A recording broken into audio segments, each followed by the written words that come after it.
Assalamualaikum warahmatullahi wabarakatuh. Bagaimana kabarnya anak-anak? Baik, alhamdulillah sehat ya semua. Baik, sebelum pembelajaran Ibu mulai, marilah kita berdoa terlebih dahulu. Berdoa Ibu pimpin, berdoa dimulai. Cukup? Oke. Sebelum kita memulai pembelajaran, untuk mengenang jasa para pahlawan, marilah kita menyanyikan lagu Satu Nusa Satu Bangsa untuk menghormati jasa para pahlawan kita.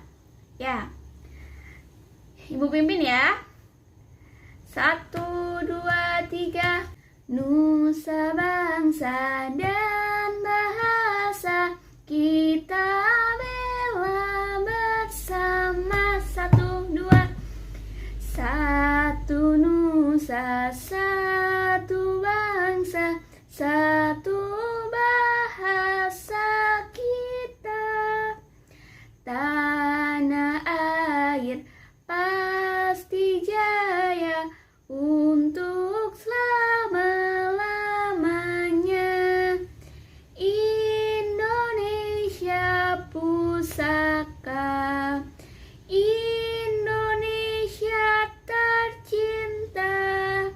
Nusa bangsa dan bahasa kita bela bersama. Oke, Ibu lanjutkan. Sekarang Ibu absen terlebih dahulu. Mbak Emma hadir? Oke, hadir. Mas Rama hadir? Oke. Mbak Gilang? Ada. Mas Ahmad? Oke. Mbak Nina? Oh, Mbak Nina nggak hadir? Kemana Mbak Nina? Oh, sakit. Oke, ada izinnya ya Mbak Nina ya. Oke. Sekarang kita akan memasuki materi. Apa? Ayo, kita akan memasuki materi apa? Siapa yang tahu? Ya, benar sekali Mbak Emma. Kita akan memasuki tema 4. Apa tema 4 itu?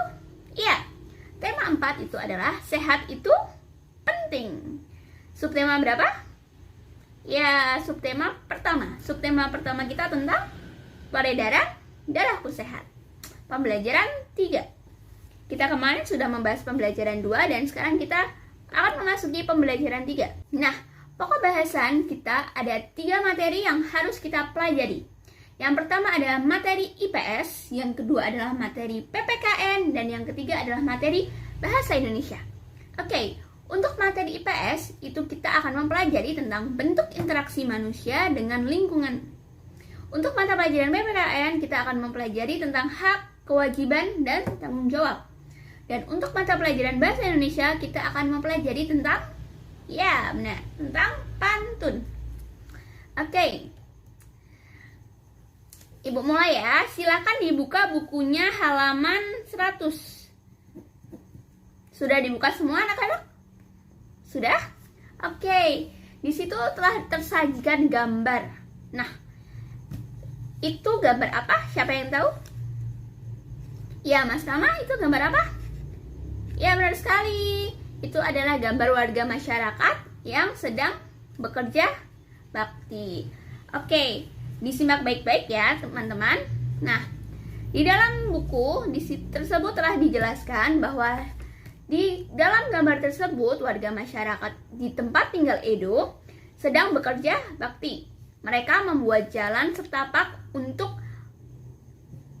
masuk ke gang perumahan setempat. Nah, mereka juga bekerja bakti membersihkan lingkungan. Semua warga masyarakat ikut dalam kegiatan kerja bakti termasuk Edo. Nah, kerja bakti membersihkan lingkungan merupakan upaya menciptakan lingkungan yang sehat. Dengan lingkungan yang sehat, warganya pun juga pasti akan hidup sehat. Nah, semua warga harus mengikuti kerja bakti. Karena apa? Karena kerja bakti merupakan kewajiban sekaligus tanggung jawab setiap individu sebagai warga masyarakat. Nah, dalam hal ini kita juga berhak nih. Apa hak kita dalam kerja bakti ini? Ya, kita berhak untuk mendapatkan lingkungan yang bersih dan sehat. Dilihat dari pembahasan kali ini, di dalam gambar tersebut ada 3 hal yang perlu teman-teman semua ingat. Di situ ada hak, kewajiban, dan tanggung jawab. Tadi berhak untuk hidup di lingkungan yang bersih dan sehat. Kewajibannya tersebut adalah kewajiban untuk ikut serta bergotong royong, membantu warga setempat. Baik, sekarang teman-teman sudah memahami antara hak, kewajiban, dan tanggung jawab. Nah, sekarang ibu mau tanya, siapa yang tahu apa yang dimaksud dengan hak? Ada yang tahu? Iya, benar. Apa? Hak berarti sesuatu yang mutlak menjadi milik seseorang dan penggunaannya tergantung kepada orang yang bersangkutan. Nah, benar ya Mbak Emma? Oke, 100 untuk Mbak Emma. Selanjutnya siapa yang bisa menjawab? Oke, Mas Ahmad. Apa yang dimaksud dengan kewajiban? Ya, kewajiban merupakan sesuatu yang harus dilakukan dengan rasa penuh tanggung jawab. Kalau seperti itu, apa itu yang dimaksud dengan tanggung jawab? Ada yang bisa? Ya, Mas Rama, silahkan. Benar sekali, ya, tanggung jawab berarti tugas dan kewajiban yang harus dilaksanakan. Oke. Nah, sekarang di situ ada 3 gambar. Kita amati ya, teman-teman. Di situ yang pertama adalah gambar interaksi antara individu dengan seorang ibu dengan anaknya. Yang kedua ada interaksi individu dengan kelompok, yaitu ibu guru berbicara di depan murid-muridnya. Selanjutnya yang ketiga adalah interaksi kelompok dengan kelompok. Nah, ditunjukkan oleh 2 tim sepak bola. Oke, berarti untuk gambar yang pertama ini adalah interaksi individu dengan individu, interaksi antar individu. Yang kedua, interaksi individu dengan kelompok. Dan yang ketiga adalah interaksi individu dengan individu kelompok dengan kelompok yang lain. Oke, sekarang kita udah memasuki membahas tentang interaksi, bentuk-bentuk interaksi. Nah, coba tadi sudah Ibu jelaskan. Sekarang siapa yang bisa memberikan contoh lain? Apa contoh interaksi antar individu yang lain? Siapa yang bisa? Baik. Siapa tadi yang bisa menjawab? Mbak Emma lagi. Oke, gimana Mbak Emma? Apa? Baik, seorang siswa bertanya kepada gurunya tentang materi pembelajaran. Oke, ada lagi? Ya Mas Rama. Seorang anak menolong temannya yang jatuh. Boleh. Ada lagi yang terakhir, yuk. Siapa? Mas Ahmad lagi. Oke, apa Mas Ahmad? Ya, seorang anak menyapa teman saat bertemu di jalan. Oke, benar sekali ya. Sekarang contoh interaksi antar kelompok. Nah, Ibu jelaskan saja. Contohnya ini seperti pertandingan basket antar sekolah. Dan yang kedua, bisa suatu kelompok melakukan presentasi di depan kelompok lain saat pembelajaran di kelas. Nah, untuk contoh interaksi individu dengan kelompok, individu dan kelompok. Itu contohnya seperti orang berpidato di depan khalayak suatu umum. Yang kedua, dengan presiden dengan rakyatnya. Yang ketiga, bisa ketua kelompok dengan anggotanya sedang berdiskusi. Oke, Ibu lanjutkan. Nah, mengapa interaksi sosial itu penting dilakukan oleh setiap individu? Siapa yang bisa? Ya, benar sekali ya, teman-teman. Interaksi itu penting karena dengan melakukan interaksi sosial, individu dapat mencukupi semua kebutuhan hidupnya. Interaksi juga merupakan sarana untuk mencapai tujuan bersama. Nah, oleh karena itu, interaksi sosial dibedakan menjadi 2, yaitu interaksi yang mengarah dengan persatuan dan interaksi yang mengarah ke perpecahan. Nah, interaksi sosial yang mengarah pada persatuan itu seperti siswa-siswi bergotong royong membersihkan lingkungan sekolah. Ada lagi siswa-siswi mengadakan musyawarah untuk pelaksanaan pemilihan ketua OSIS. Nah, Interaksi yang mengarah pada perpecahan itu seperti saling mengejek teman dan tawuran antar pelajar. Oke. Nah, bagaimana upaya masyarakat dalam meningkatkan pembangunan sosial budaya? Itu seperti melestarikan kegiatan gotong royong, seperti mengadakan kerja bakti di RT. Selanjutnya bisa selalu mengadakan permusyawarah atau mengadakan musyawarah untuk menyelesaikan suatu permasalahan. Selanjutnya saling menghormati dan menghargai antar warga yang memiliki perbedaan suku, ras, dan budaya. Oke, kita masuki materi bahasa Indonesia nih yang terakhir. Di situ ada pantun. Nah, siapa yang bisa membacakan pantun ini? Siapa yang mau? Oh, pada malu-malu nih. Baik, karena tidak ada yang mau membaca, Ibu bacakan, namun Ibu kasih pertanyaan dan harus dijawab. Oke, di sini ada pantun.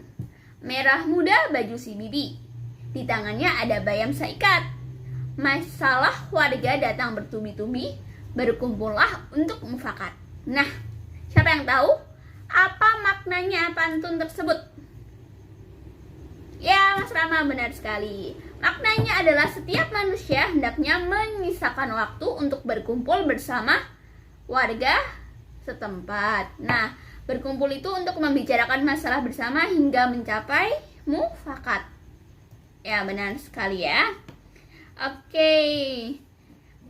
Semua sudah paham materi pembelajaran kita hari ini. Sekarang Ibu ada tugas, silahkan dikerjakan secara individu di rumah ya. Ya, individu saja. Baik, tugasnya itu coba kalian semua mengamati atau tanyakan pelaksanaan rapat warga suatu RT atau satu RW di desa masing-masing.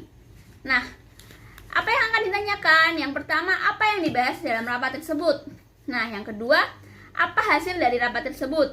Selanjutnya, sudahkah warga masyarakat melaksanakan tanggung jawabnya dengan baik?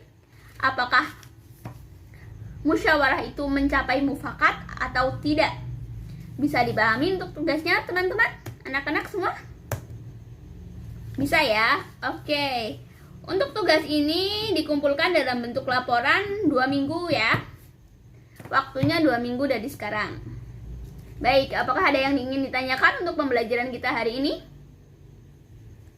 Oke, belum ya? Sudah paham semua? Baik. Nah, karena pembelajaran kita sudah selesai dan tidak ada yang ditanyakan, sekarang Ibu mau bertanya, ya. Kita mengulas lagi apa yang kita pelajari hari ini. Ya, kita mempelajari tentang bahasa Indonesia pantun. Selanjutnya, hak dan kewajiban itu untuk mata pelajaran PPKN. Dan ada lagi, ya, mata pelajaran IPS tentang bentuk-bentuk interaksi. Oke. Sebagai warga negara, kita tuh wajib mengetahui hak kita di masyarakat, dan kita juga wajib serta kita mempunyai tanggung jawab yang harus dilaksanakan. Nah, sebagai makhluk sosial, kita juga harus berinteraksi, interaksi dengan sesama, interaksi dengan teman, dengan guru, dengan masyarakat. Dan untuk mencapai kebutuhan bersama, kita tuh harus melakukan musyawarah mufakat, dan keputusan diambil secara jalan musyawarah, tidak boleh dengan jalan pintas ya, teman-teman. Nah, untuk pantun di sini, pantun ini kita harus dalami dulu isinya, baru kita akan dapat tahu apa itu makna dari pantun tersebut. Seperti itu ya, anak-anak. Baik. Sekarang sebelum Ibu tutup, marilah kita berdoa terlebih dahulu. Berdoa dimulai. Selesai? Baik, terima kasih teman-teman semua yang telah hadir dalam pembelajaran Ibu hari ini. Semoga ilmu yang Ibu berikan bermanfaat untuk kita semua. Akhir kata, wassalamualaikum warahmatullahi wabarakatuh.